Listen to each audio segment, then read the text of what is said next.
In this video, I'm going to be going over the new Season 7 Super Packs and NBA 2K23 Myteam and how they've been crashing the market and what's to be coming with the market in the future heading into Season number 8. So as you guys know, today we got these new Season 7 Super Packs, and if you guys have no idea what those are, basically every single card from Season 7 that dropped will be in the super pack. So all the next rookies like Amen Thompson, Grady Dick, Anthony Black, Brandon Miller, Invincible Victor Wembanyama, all of the Invincibles that dropped, all the promo cards, all the end games, every single promo card that dropped in Season 7 will be in the super pack. So Kevin Durant, right, he'll be in these packs. Ralph Sampson, OG Anunoby, Siakam, Invincible Cade, like every single card you can think of, Carmelo Anthony, Paulo Banchero, right, all of these cards, Kobe Bryant, Anthony Davis, Shaq will be in there, Magic, Kristaps, like all of these top tier cards will be in these super packs that are VC only. But the crazy thing about these super packs,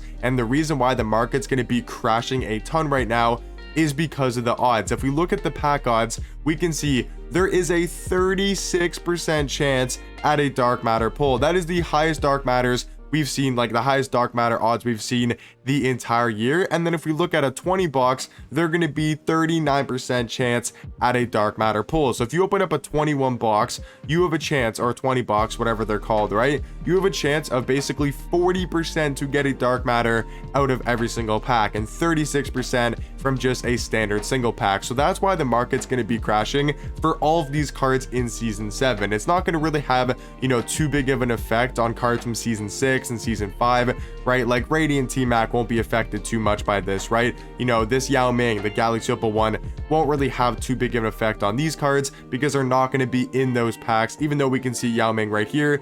He's now down below 100k once again. So it's not going to have too big of an effect on these cards, right? Like Taco Fall from the out of position set, not really going to affect these type of cards, too much. It's mainly going to have an effect on the cards that have dropped in Season 7, whether it's the promo cards, whether it's the Invincibles or the end games, right? We take a look at Paulo Banchero. He's around like 200,000 MT, which is crazy for an end game card. And I've seen him actually end for even lower. And there's now just going to be tons of Paulo Bancheros on the auction house. Just look how many Paulos. Like, this is an end game card that should be like one of the hardest cards to pull in the game. And look how common he is. There's just so many up on the auction house. And even the same thing with Kevin Durant, a guy that came out a week ago. There's now so many up on the auction house. I want to see. So these have now been out for over 3 hours, right? So 3 hours since the super packs have been out. That means we'll say 1, 2, 3, 4, 5, 6, 7, 8, 9, 10, 11, 12, 13, 14, 15, 16, 17, 18, 19, 20.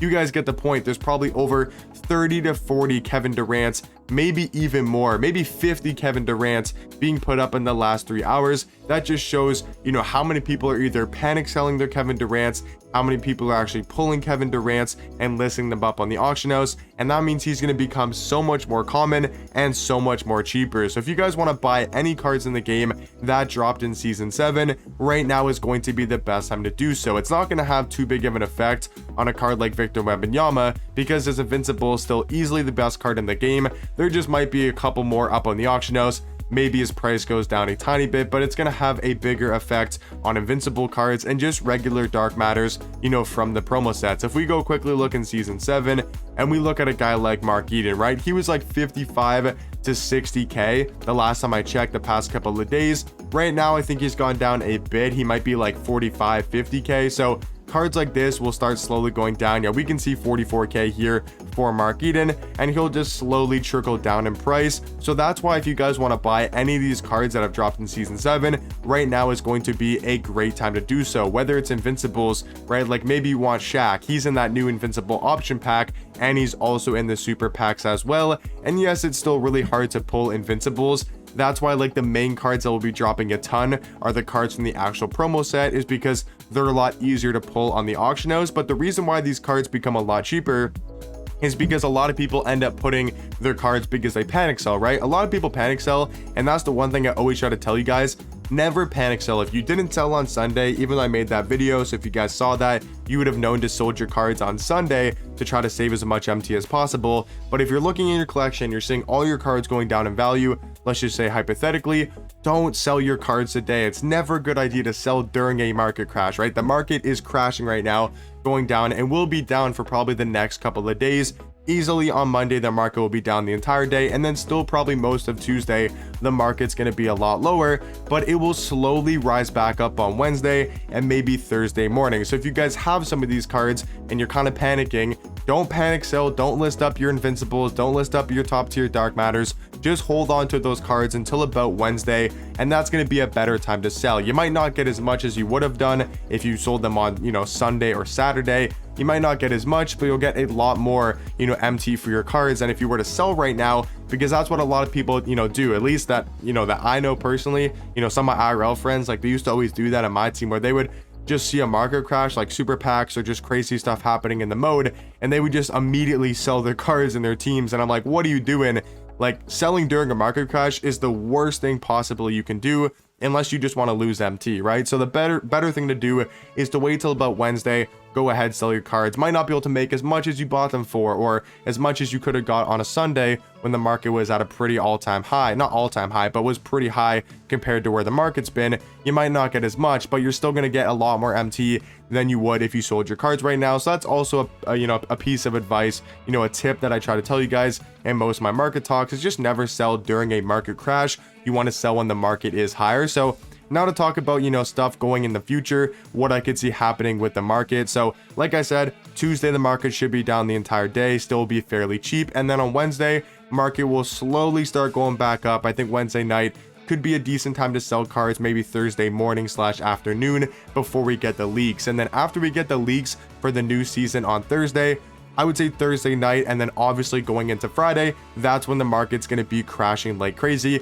I'll make a separate video probably on Wednesday or Thursday going over my predictions and just what you guys should be doing for the new season when the season does come out. For this video, I just wanted to talk about the season 7 super packs and how they're going to be having a big effect on the market, but I'll make a separate video going over what you guys should do, when the new season comes out, like kind of how to prepare for that market crash, and then also when's the best time to sell on the weekend, Friday, Saturday, and kind of just what I see happening for the market. But right now, if you guys want to buy any cards that have dropped in season 7, like I said, it only really pertains to the cards that actually dropped in season 7, because they're going to be having the biggest effect of them going down in price. So if you guys want to buy any of those cards, it could be a really good time to do so. If you maybe been sitting on a lot of MT and want to buy some top tier cards, you want to buy some expensive cards right now, probably Monday evening is a great time to do so, even Tuesday. And yeah, if you guys want to sell, I would wait till about Wednesday. That's going to be a lot better time to do so. But let me know in the comment section down below, what do you guys think about these season 7 super packs? Are you guys going to be opening up them? I mean, 36% chance out of dark matter is kind of ridiculous. Like, that is easily the highest odds we've seen this entire year for dark matter. So let me know what you guys think about these packs. Are you guys going to be opening up them? If you are, let me know what you guys do pull, and let me know what you guys think about the market, what cards you guys are maybe trying to pick up right now, sell, anything like that. Let me know down below, and I'll catch you guys in the next one. Peace.